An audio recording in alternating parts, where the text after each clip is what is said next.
দেশের প্রধান বিচারপতি হিসেবে শপথ নেয়ার পরদিন ভোরে বিচারপতি সৈয়দ রেফাত আহমেদ যান সাভার জাতীয় স্মৃতিসৌধে। সেখানে মহান মুক্তিযুদ্ধের শহীদদের শ্রদ্ধা জানান কেন্দ্রীয় শহীদ মিনারে ভাষা শহীদদের প্রতি।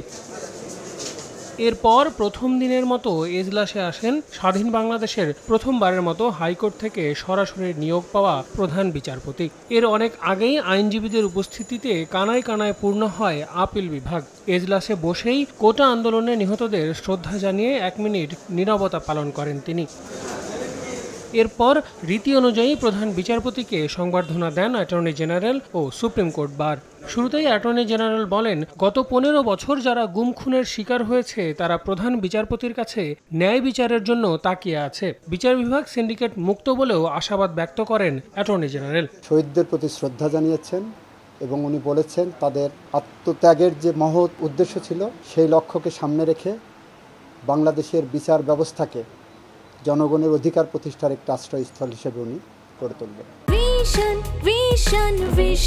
100% কপার কন্ডেন্সারে তৈরি ভিশন ফ্রিজ, তাই গুণে মানে অটুট থাকে বছরের পর বছর। এরপর সুপ্রিম কোর্ট বারের সভাপতিও সিন্ডিকেট ও দুর্নীতিমুক্ত বিচার বিভাগের দাবি করেন প্রধান বিচারপতির কাছে।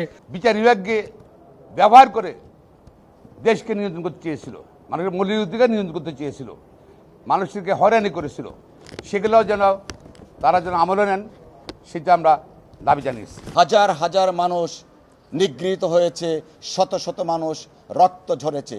তৎকালীন সময়ে যদি তত্ত্বাবধায়ক সরকার ব্যবস্থা এই মহামান্য সুপ্রিম কোর্টের মাধ্যমে অ্যাবলিশ করা না হতো, দেশ হতো আজকে এই পর্যায়ে আসতো না।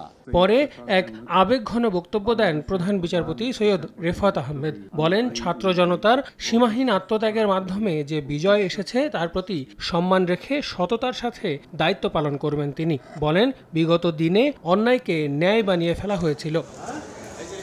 এদিকে সংবর্ধনায় অংশ নেওয়া বিএনপিপন্থী আইনজীবীদের পক্ষে পরে সংবাদ সম্মেলনে বিএনপির আইন সম্পাদক কায়সার কামাল বলেন, আইনি প্রক্রিয়াতেই সাবেক প্রধান বিচারপতি খায়রুল হকের বিচার করা হবে। ন্যায় বিচার প্রতিষ্ঠিত হবে, তখন প্রত্যেকে সমান সুযোগ পাবে এবং সমাজ সচেতন আইনজীবী হিসাবে আমাদের দাবি থাকবে যে কোনো অন্যায়ের বিরুদ্ধে আমরা সবসময় সোচ্চার থাকব। আগামীকাল থেকে পুরোদমে শুরু হবে আপিল বিভাগের বিচার কাজ। আল আমিন তুষার, সময় সংবাদ, ঢাকা।